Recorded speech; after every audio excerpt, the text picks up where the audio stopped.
As President of the United States, Donald Trump was one of the most pro-Israeli leaders in the world. He had a very good relationship with Benjamin Netanyahu, but now Trump is criticizing him for the actions of Israeli troops in the Gaza Strip. Victory, and it's taking a long time. And the other thing is, I hate they put out tapes all the time. Every night they're releasing tapes of a building falling down. They shouldn't be releasing tapes like that. That's why they're losing the PR war. Israel is absolutely losing the PR war. They are losing because, as experts point out, Israeli troops have mostly succeeded in wiping out Hamas terrorists. However, the shelling of the Gaza Strip continues unabated.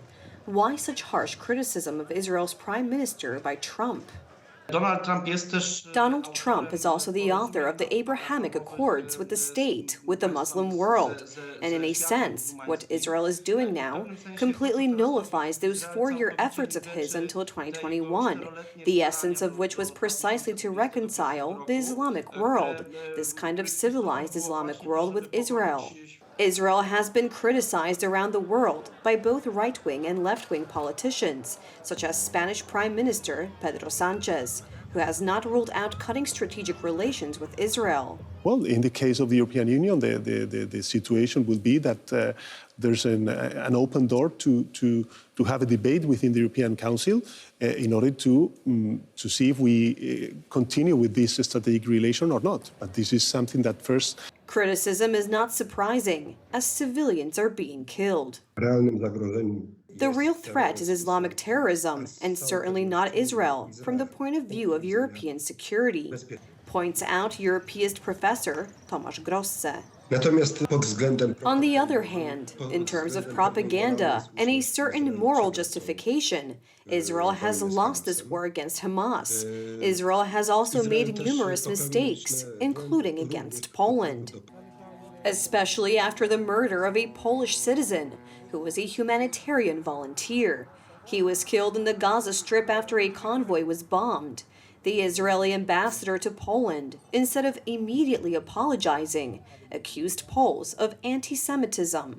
5 days later, he only wrote a post on social media after his visit to the Polish Foreign Ministry. In my meeting today in the Polish Ministry of Foreign Affairs with Deputy Minister Andrzej Szejna, I repeated my personal deep sorrow and sincere apologies over the tragic death of World Central Kitchen workers, including the Polish citizen, Mr. Damian Sobul. We share in the grief of the families from the bottom of our hearts. The ambassador could not find the courage to apologize in front of the cameras to the family of the deceased and our citizens for insulting them.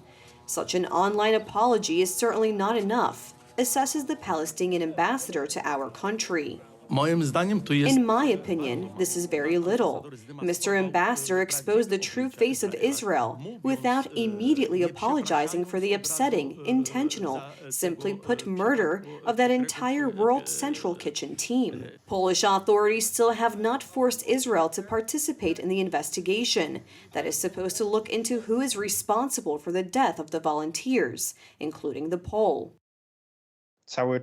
This whole time, we haven't even heard any information from Israel that Israel is taking responsibility.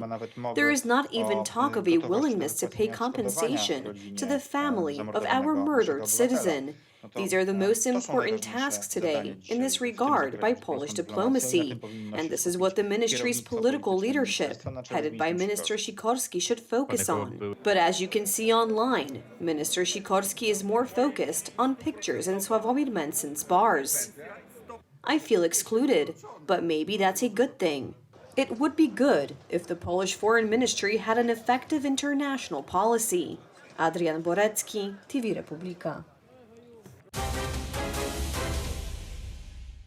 In the spring of 2022, after the Russian invasion of Ukraine, the city of Mariupol, located on the Sea of Azov, was completely destroyed by Russia. The city, which once had a population of nearly 500,000, turned to ruins. According to estimates, about 10% of the residential development has survived, and citizens of Russian, Buryat, Dagestan, and Chechen nationalities are moving in. In Russia's propaganda war, the city's reconstruction plays a key role. German TV station ARD conducted a journalistic investigation and reported that German companies Knauf and WKB Systems GmbH are also involved in the reconstruction. Bavaria-based Knauf is said to employ up to 4,000 workers in Russia and generate billions of dollars in sales in the local market. The company responded to the allegations by saying that it condemns hostilities and the Russian invasion, that it complies with sanctions imposed by the European Union, and that the products it produces in Russia are to go exclusively to the Russian market. The authors of the journalistic material also saw concrete blocks in green foil with the name of the German company WKB Systems from North Rhine-Westphalia. WKB Systems did not comment on supplying its products to Mariupol. Russia has been launching daily attacks on Ukrainian cities for more than 2 years. Those near the front lines are suffering the most. Last night, another 7 civilians were killed and 11 wounded in Kharkiv. A 4.8 magnitude earthquake struck near New York City on Friday morning, April 5th, the U.S. Geological Survey said, shaking buildings up and down the East Coast and surprising residents in an area that rarely experiences notable seismic activity. The quake's epicenter was in Tewksbury in central New Jersey, about 40 miles or 64 kilometers west of New York City. It occurred just after 10:20 a.m. Eastern Time at a depth of 4.7 kilometers or 2.9 miles, the USGS said. No major damage was reported in New York. Engineering teams are inspecting roads and bridges. People in New York City said they felt a rumbling and shaking, with some thinking it was the subway. I felt actually the earthquake. I felt my head and my stomach was shaking. Afterwards, I thought that it was earthquake. We were in our hotel room and we felt this rumbling on the floor, and it felt like there was a subway going under us, but it was longer than when a train would go under. And I thought, is that an earthquake or not? And then we left and we came down to Bryant Park, and then we got the emergency alert. So our question is, why was it an hour later? And you weren't scared at all? No. I grew up in California. I was scared. I've never felt one before because I grew up in New York and we don't really have them often. So I thought it was a train personally, and then it just kept going. So it was probably 10, 15 seconds. I felt really strange because it was my first time experiencing that. I was actually at the office and I just left early. So that was pretty crazy, to be honest. I was really scared, and that's why I'm going home right now. And just hope everybody's safe. So we were on the subway and we got a notification of the earthquake. We didn't feel it on the subway, but then my wife was calling me because she's in the hotel in Midtown. So obviously 43 levels up in the air, I guess you feel it a bit more. So she felt it, and it's always a bit worrying when one half of your family is in one area and the other one in the other, and an earthquake happens. But we're all safe now, which is good. I ain't scared of anything. Never scared. If it gets you down, you got to get back up. Never give up. U.S. President Joe Biden spoke with New Jersey Governor Phil Murphy about the earthquake, and the administration will provide assistance if needed, the White House said in a statement. With regard to the earthquake, I spoke to the governor. He thinks everything's under control. He's not too concerned about it.